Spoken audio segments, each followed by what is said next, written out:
¿Estás hablando, Estela? Hola, Hola, estamos. estamos.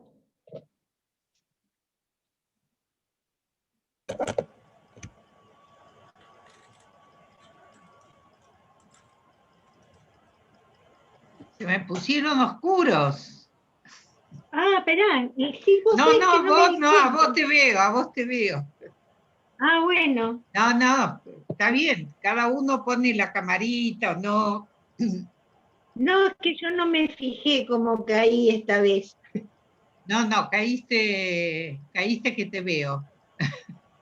Yo me veo como con luz de fondo, pero bueno, no importa. ¿Qué tal, Estela? Hola, hola, hola, ¿Cómo estás? ¿todo Soy Aide, bien? no sé si... Aide Amaya. Aide, ¿cómo andás? Bien, bárbaro, contenta con este curso.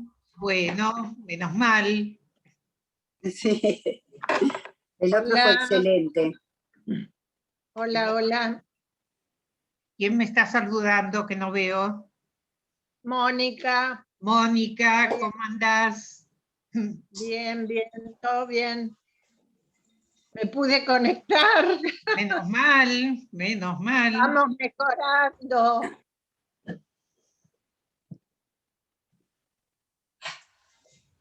Hola.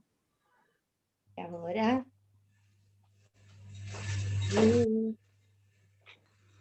Y buscar los anteojos. Por ahí si baja la persiana se ve mejor. ¿Quién, yo? No, No. la otra señora. Ah, sí.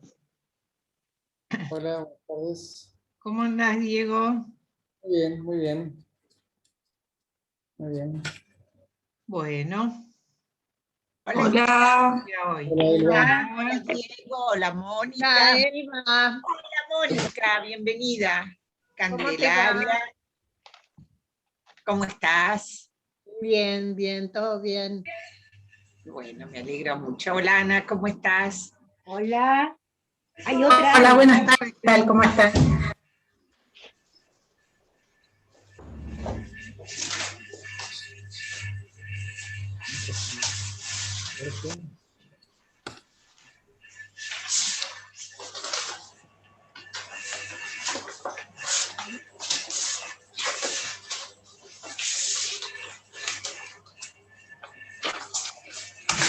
Hola Liliana, Hola, hola. ¿cómo estás? ¿Qué tal? ¿Cómo están? Muy bien, gracias. Hola María. Van llegando. Y sí, por eso abrimos un ratito antes, para que todos puedan participar. Hola.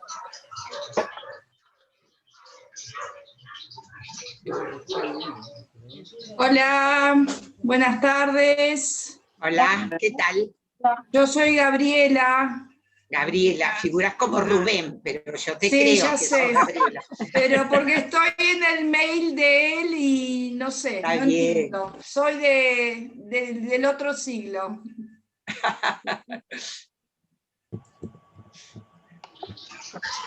Pero viste como todos nos vamos ayornando, ¿no? Todos somos del otro No, siglo. no queda otra. Sí, sí. Sí, no queda otra. Hola Estela. Hola a todos, Hola, ¿qué Norma, tal? Hola, hola. Hola, Zulma. Hola. Zulma es mi cuñada Hola. mendocina. Fíjate, ya somos casi internacionales, porque tenemos Ah, gente sí. que está en Punta del Este, gente ahora del interior, nos vamos expandiendo. Expandiendo. Buenas tardes a todos, buenas tardes. Hola, hola. buenas tardes. Bueno, eso es algo positivo, ¿no? Y viste, sí. Hay que buscarle algo bueno. Y bueno, mira, yo hay algunas veces que digo, menos mal que estamos en casa, sobre todo cuando hace 40 grados o llueve como Ay, no sé qué, o todas esas cosas, digo, qué bien que estamos en casa. Una manera de consolarse. Está bien, Estela. Y bueno, Vale, hay como que dicen buscarle los la parte españoles. buena. Hay que Por buscarle. eso, vale. Vale. Hay una parte del vaso que está llena. Sí, depende de cómo la miremos. Muy bien. Voy a silenciar el celular. Ah, eso sí. Ah, cierto. Llamadas verdad. externas, sí. Yo dejo a veces un ratito el mío prendido, Sí, no, no. porque por ahí alguien No, no se ni a- puede ni a conectar, mí me ni a- manda un mensaje y tratamos de solucionarlo. Pero después trato de apagarlo, porque si no, me desconcentro. Y sí, seguro. Yo le bajo el sonido y si veo alguna información importante que me están llamando apurado, ahí atiendo. O me voy Claro. para otro. Cómo está anocheciendo más temprano, ¿no? Cómo se nota. Sí, ¿Cómo sí. se nota el Estamos cambio? Es verdad. en marzo. Vamos Ya a marzo. cumplir un año de cuarentena. Podemos hacer una torta, ¿no? Y mira, el 16. 20 podríamos hacer un festejo, así, tipo... Yo lo empecé el 16. Bueno, por Bueno, razones de sí, edad. no, pero Yo nosotros, también. a ver, esa semana anterior, no, ya no tuvimos clases, me parece. Tuvimos 2 semanas de clases. No. Cambié de cuaderno ahora. Una, Sí, que Me Estela, parece- creo que una sola clase, Me parece que tuvimos 2, ¿sí? o una. Yo me parece que fui a No, una para nomás. una sola, Estela. Sí. Yo me Ah, parece que es verdad, tuvimos una. sí. ¿Y por qué tuvimos una? Porque empezamos, ¿cuándo? Y No me mira, acuerdo. el 14 después me fue fijo. Yo viernes. lo tengo en otro cuaderno que ahora lo tengo guardado. No, pero Sí, yo 14 también. era sábado. No, Sí. el 14 fue viernes. ¿Así era sábado? No, 14 fue No, viernes. viernes, es verdad. Viernes. Viernes Así que, 13 y lunes 16. no, viernes fue 14. No, tenemos que ir Oh, no. para atrás. ¿Qué sé yo, no? Ya tengo acá mi agenda. Es la cuarentena. Yo lo sé por el consultorio. Claro.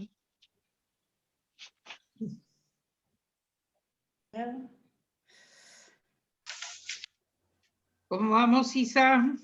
Hola, hola a todos. Hola, ¿cómo estás? Bien, muy bien, acá Hola. andamos. ¿Ustedes bien? Muy bien. Tenés razón, Estela. Tuvimos el 3, acá tengo mi agenda, el 3 y el 10, 2 Claro. clases. Sí, Después yo me fui y ahí te llamé y yo me fui el 14. Sí, el 3 y ya y el después, 10. la semana siguiente, estaba todo muy complicado. Y todavía no estaba puesta la cuarentena, pero Oficialmente, hablando pero ya. con toda sí. la gente, nadie quería animarse a Sí. viajar, a reunirse, etc. Es verdad. Ujú. Por lo tanto, ahí comenzamos, no comenzamos Si tuviera enseguida que- por Zoom, porque yo tuve No. que aprender a usarlo y creo que ustedes también. Y nosotros Eh, también. Empezamos de una manera precaria, ahora es un lujo, porque Pero es empezamos una maravilla. mandando toda la información por mail, como les mando ahora, y nada más que eso, una vez por semana. Ustedes preguntaban o hablábamos por mail, pero no otra cosa. Bueno, Ujú. vieron, todo se aprende. Bueno, a ver, creo que si faltan una o dos. Ya alguien me dijo que va a llegar un poquito más tarde. Estamos siendo 20, no, 4, sí, 20. Y 20. Bien. ¿Apagamos el micrófono? Miren, el tema es así, con los micrófonos. El que quiera apagarlo ahora lo apaga, el que no, no. Siempre y cuando ustedes puedan asegurarse que en la casa no tengamos ruidos, porque el tema es que si se mete mucho ruido, nos vamos, digamos, distrayendo y esas cosas. Sí, cuando paso la música, ahí pido que apaguen todo, porque igual no tenemos nada que hablar, ¿estamos? Claro. De todas maneras, en general, yo comienzo hablando, exponiendo algo. Eso no quiere decir que ustedes no puedan interrumpir y preguntar o comentar, ¿de acuerdo? Por eso vayan manejando el micrófono de acuerdo a lo que ustedes van necesitando, ¿sí? De preguntar o no. Si van a estar callados, apagan el micrófono y ya está. Y nos quedamos todos en silencio. En general, al correr la clase es donde, bueno, uno va preguntando dudas y esas cosas, ¿no? Bien. Para quienes entran por primera vez como... Espera un segundito, señor de Chávez. ¿Cómo? Ah. Bueno, eso iba a decir. Si tienen que hacer alguna cosa, apaguen el micrófono y ustedes se mueven libremente, se van a la cocina, se traen un café, un mate. A mí no me preocupa eso.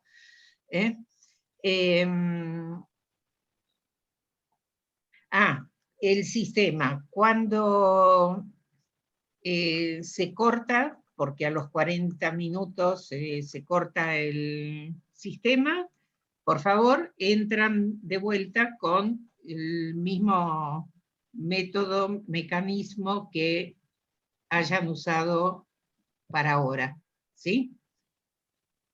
Y hacemos 2 o 3 entradas, depende de más o menos cómo nos va rindiendo el tiempo. ¿De acuerdo? Bueno, muy bien. Empezamos. Nos vamos a Rusia. Hola, perdón. No, perfecto. Hola, Cristina. Hola. A esta Rusia que titulé romántica, ¿sí? Porque, digamos, podemos enmarcar a estos dos compositores dentro de lo que es el concepto de la música romántica. Cuando hablo de romántica, tenemos que saber que cuando uno habla de romanticismo en la música, no está hablando de esa música que uno dice, qué romántico, ¿qué es esto? No, no es Luis Miguel, no es nada que tiene que ver con eso.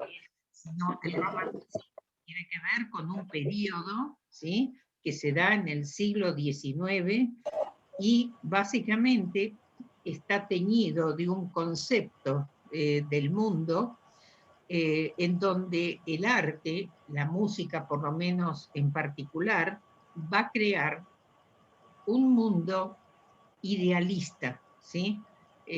Hay una idealización del mundo, que esto no significa que el artista romántico no fuera consciente de las situaciones políticas, sociales, etcétera, que se vivía en cada lugar, pero lo que busca justamente es una evasión de ese mundo a través del arte. Por eso es que... Sí. Estela, yo estoy pensando, ¿no tiene que ver el origen de la palabra? Viste que en francés la novela se llama roman. Claro. ¿No vendrá de ahí el romanticismo? Porque son historias, son idealizaciones, sentimientos. Claro, Me bueno, parece que la novela se da también en el siglo XIX, ¿no es cierto? El auge de la novela es el siglo XIX. Sí, hay muchos si uno se pone a buscar la etimología de lo que es romanticismo, va a encontrar diferentes acepciones. Lo que yo quiero decir es que vamos a encontrar por ahí obras que son muy trágicas, muy dramáticas, y justamente eso también hace a la esencia del romanticismo. Los compositores van a mostrar todos sus sentimientos. El siglo XIX es el siglo donde se va a permitir la inclusión del sujeto en la obra, ¿sí? Con todas sus pasiones. Digamos, si lo quiero resumir un poco, el romanticismo es una respuesta al movimiento anterior del siglo XVIII, que es el clasicismo, es decir, lo racional, lo equilibrado, lo claro, transparente. En cambio, el siglo XIX es el siglo de las pasiones. Entonces, dentro de las pasiones entran todas, las muy terribles, las idealizadas, ¿sí? Eso es este concepto de romántico. Generalmente nos vamos a encontrar que los músicos románticos tienen vidas... Cuando te dice que hay un file que no tenés permiso. ¿Alguien está con problema para entrar?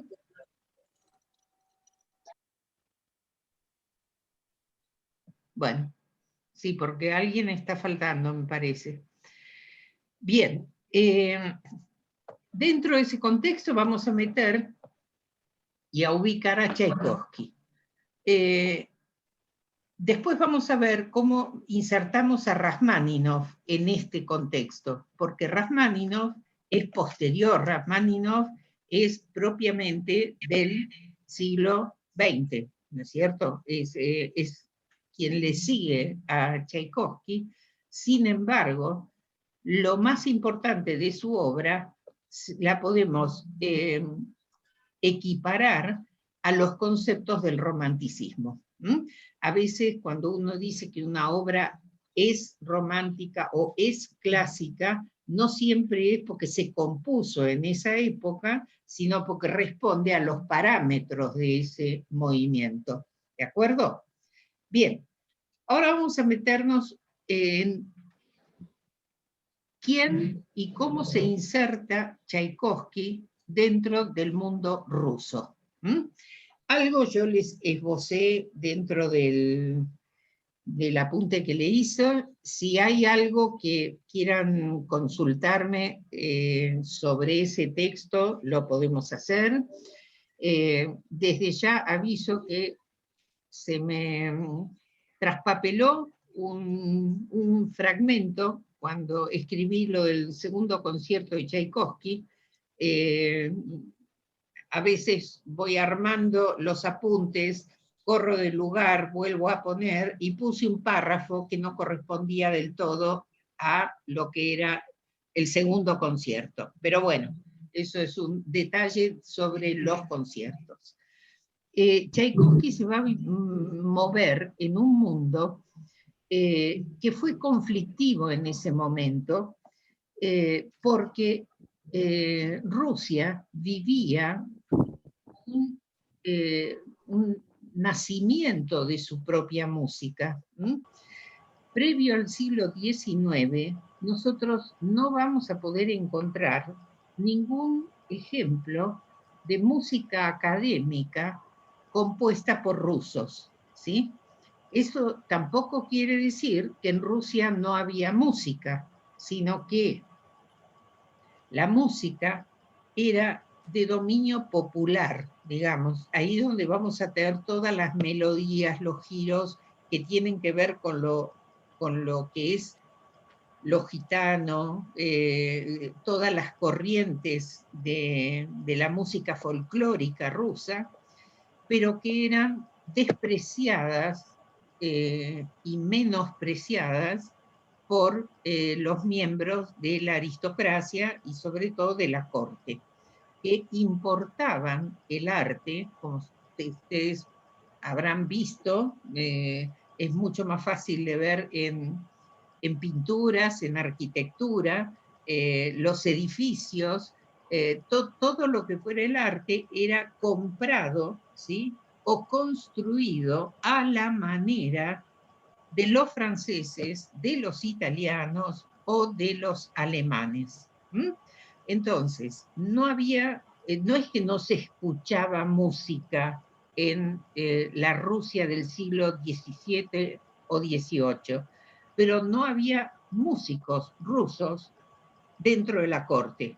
Los músicos, ¿quiénes eran? Los italianos, se escuchaba ópera, se escuchaba Mozart, se escuchaba, es decir, Rossini, es decir, todo lo que venía de afuera. Inclusive, esto lo he dicho en algunas oportunidades, el idioma que se hablaba en la corte no era el ruso, sino era el francés. El ruso no era considerado un idioma digno de ser hablado dentro de la corte. En el siglo XIX, después de la Revolución Francesa, cuando se empieza a generar los estados más independientes, ¿sí? Empiezan las luchas entre las distintas monarquías, repúblicas, etc. Cada uno de estos países, de estos nuevos países, van a intentar identificarse y diferenciarse del resto, de los otros. Rusia va a ser uno de los primeros que va a encarar este camino a través del arte, y se va a generar un movimiento de músicos, de artistas en general, que encabezados por Glinka, que va a ser el primer compositor esencialmente ruso, que empieza a componer obras al estilo centroeuropeo. ¿Qué quiero decir con esto? Óperas, sinfonías, música de cámara, conciertos, pero con giros melódicos pertenecientes a la música popular, ¿sí? Esto fue todo un cambio dentro de la historia de la música rusa, inclusive a componer óperas cantadas en ruso, porque hasta ese momento uno piensa, ¿no? Iban las compañías italianas, no había subtítulos para poner. ¿Qué entenderían los rusos cuando iban y daban el Don Giovanni de Mozart, por ejemplo, ¿no? Creo que poca cosa, pero no importa, eso no tenía importancia. El asistir a un concierto, a una ópera, tenía otra finalidad. Esto va a generar, esta participación de Glinka va a ser como el inicio de un movimiento ya más importante que se va a dar en San Petersburgo, que fue el llamado Grupo de los Cinco. Eran 5 artistas, no todos eran artistas, pero componían música. Por ahí su profesión era otra. Había médicos, había soldados, había distintas profesiones, pero se habían propuesto hacer música con el firme propósito de revalorizar la cultura propia. En un comienzo, Tchaikovsky va a pertenecer a este grupo. Más que pertenecer, compartían, porque Tchaikovsky se forma en San Petersburgo, o sea, era compañero de Mussorgsky, de Rimsky-Korsakov, de todos estos que formaban este núcleo que se dio a llamar el nacionalismo ruso. Pero que no solo proponían utilizar todos estos elementos para dar una identidad a la música, sino oponerse sistemáticamente a todo lo venido de afuera. O sea, las formas, toda ¿cómo se llama? Las armonías, las estructuras, es decir, todo lo que venía de Alemania, de Francia, etcétera, ellos se oponían, no importa que fuera bueno o no. Y ahí es donde empieza a separarse Tchaikovsky. Y de ahí se genera una situación en donde se opone a Tchaikovsky como un representante de la música centroeuropea enfrentado a estos nacionalistas. La realidad es que en ese momento se producen ciertos roces, pero cuando uno después escucha la música, pasado el tiempo y con cierta distancia, nos vamos a dar cuenta de que tanta distancia no había en estos músicos, ¿sí? Simplemente era una cuestión de postura, porque si hay alguien que ruso por esencia es Tchaikovsky, ¿sí? Uno escucha la música de Tchaikovsky y no puede pensar otra cosa que la música rusa.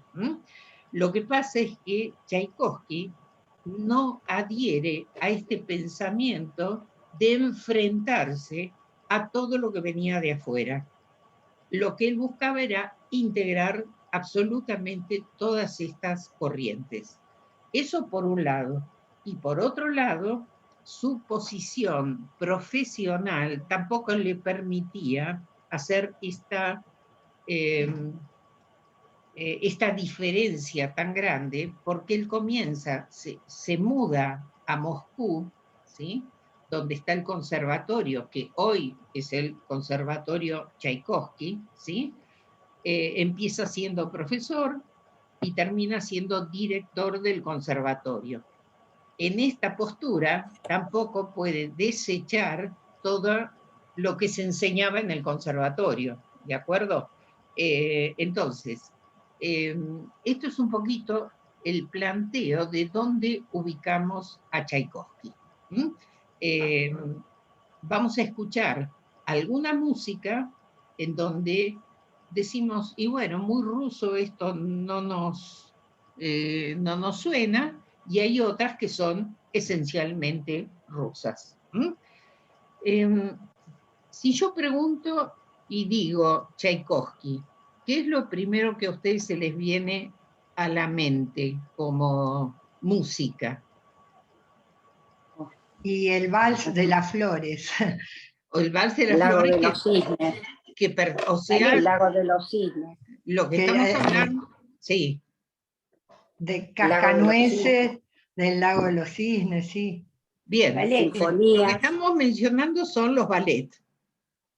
Sí, ¿verdad? las sinfonías, la número. Claro, La número primero 6, que nos surge, así como decimos, Tchaikovsky. Sí, Sí. Yo iba a decir la obertura 1812, que es la que más me suena de Tchaikovsky. Eso suena a Tchaikovsky. ¿Qué otras cosas? Conciertos para piano. Los Mucho conciertos piano. para piano, bien. Es decir, tenemos una variedad de géneros compuestos por Tchaikovsky, algunos muy conocidos y otros prácticamente desconocidos, ¿sí?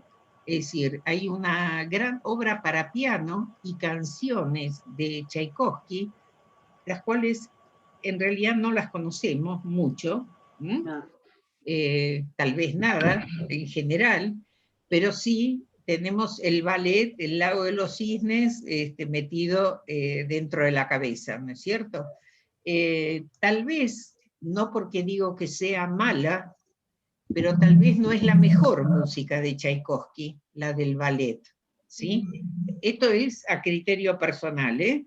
No estoy diciendo que el ballet no sea bueno, sino dentro de lo que es, dentro de lo que es la estructura de la música de Tchaikovsky, el ballet es música incidental que nosotros componemos para que algo suceda en el escenario, que es la danza, ¿sí? Lo más importante de un ballet es la danza, y la música queda como en un segundo plano. No tanto en Tchaikovsky, que él va a generar una música que puede ser escuchada sin el ballet encima y sigue siendo excelente, ¿sí? Pero si escuchamos alguna de sus últimas sinfonías o escuchamos alguna ópera, nos vamos a dar cuenta ahí la calidad del compositor. ¿Mm? ¿Y los poemas sinfónicos? Los poemas sinfónicos son maravillosos. Son muy poco conocidos también. Muy pocos conocidos. El Romeo y Julieta, por ejemplo, de Tchaikovsky. O Francesca de Rimini. Francesca, claro. Es decir, eso vamos a ver la vez que viene, algunos de esos poemas sinfónicos, ¿sí? ¿Por qué empecé hoy a decir los conciertos? En primer lugar, porque es algo más conocido, ¿sí? Y es algo sobre lo que podemos trabajar, porque ya lo tenemos un poco en el oído, cómo hace Tchaikovsky para componer esa música, ¿sí? ¿Qué tiene de especial para que nosotros digamos, esto es Tchaikovsky y no puede ser otra cosa? ¿De acuerdo? Tchaikovsky tiene 3 conciertos para piano, 2 conciertos que los termina y los estrena, y un último concierto que es bastante polémico, primeramente porque él no muere antes de estrenarlo, y polémico en el sentido de que él lo empieza a componer pensando en componer una sinfonía, ¿sí? Abandona esos borradores y se dedica a componer su 6ª sinfonía. O sea, entre medio de todo eso está componiendo otras cosas. Cuando termina la 6ª sinfonía, retoma esos apuntes, podríamos decir, y compone el primer movimiento del concierto, que es lo que se suele tocar, a pesar de que años más tarde un discípulo de él, buscando en otros escritos que tenía Tchaikovsky, rearma el concierto entero, que sería con los 3 movimientos. ¿Ustedes pudieron escuchar los conciertos que yo le mandé? Bien. Sí. Y acá yo pregunto, ¿encontraron alguna diferencia entre el primero, el segundo y el tercero? Por ejemplo, ¿o son todos iguales, o les pareció algo distinto? A mí me parecieron distintos. Soy Isabel, la primera vez que me escuchas la voz, Estela. Sí. Me encantaron todos, te felicito, muchas gracias. Y me gustaron todos, y los noté, sí, todos muy distintos entre sí. Bien, porque son de 3 etapas totalmente diferentes, ¿sí? El primer concierto, que es donde yo concentré el análisis, podríamos decir, es un concierto de juventud que él hace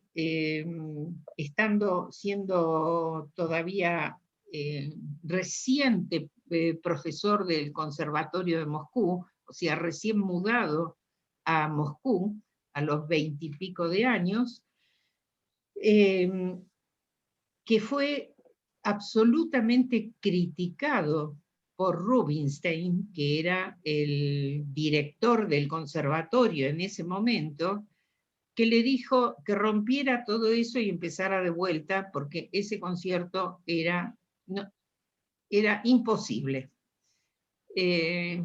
Por suerte, Tchaikovsky era bastante cabeza dura, ¿sí? Porque en realidad Tchaikovsky lo había compuesto para que lo estrenara al piano Rubinstein. Y Rubinstein le dijo que ni loco. Lo busca a Hans von Bülow, que era un pianista y director, al cual sí le gustó el concierto, y lo va a estrenar, pero en Boston, ¿sí? Recién después del éxito que tuvo en Boston, se estrena en Moscú, y Rubinstein se arrepiente absolutamente de haber criticado tanto el concierto de Tchaikovsky, al punto que le pide que por favor componga un segundo concierto que él se lo iba a estrenar, ¿sí?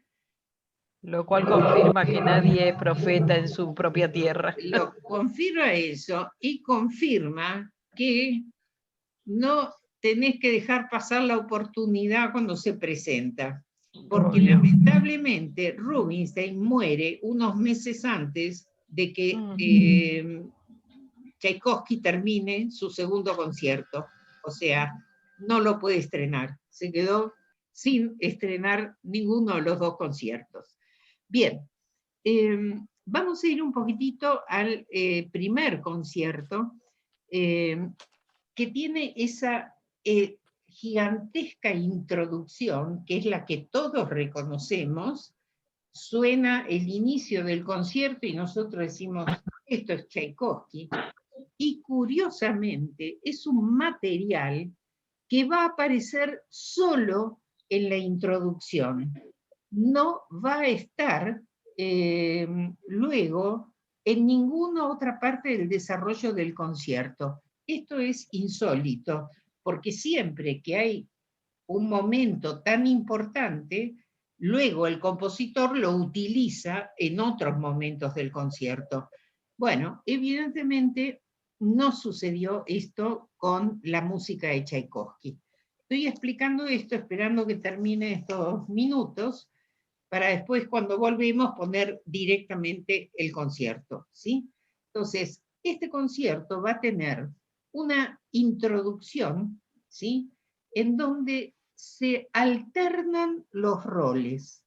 La orquesta va a tener a su cargo el gran desarrollo melódico, y el piano entra casi inmediatamente. Esto ya no era novedad en esta época, pero haciendo acordes, ¿sí? Como si fuera un acompañamiento de la orquesta, no como solista principal. Luego llega un momento en que eso se da vuelta, el piano toca la melodía y la orquesta se va como si fuera en segundo plano, ¿sí? Ese juego que hace entre lo que es el solista y la orquesta responde a una idea que tenía Tchaikovsky de que a él nunca le sonaba bien el piano acompañado por orquesta. Por eso los conciertos de Tchaikovsky tienen tantas partes solistas, ¿sí? Porque el sonido del piano junto con la orquesta no era lo que más le gustaba a Tchaikovsky. No obstante, un compositor que quisiera darse a conocer y tenía que componer un concierto, porque era la manera de difundir hasta él como, no solo como creador, sino como intérprete también, ¿no? Se nos va a cortar, así que corto y entramos de vuelta. ¿De acuerdo? Verdad.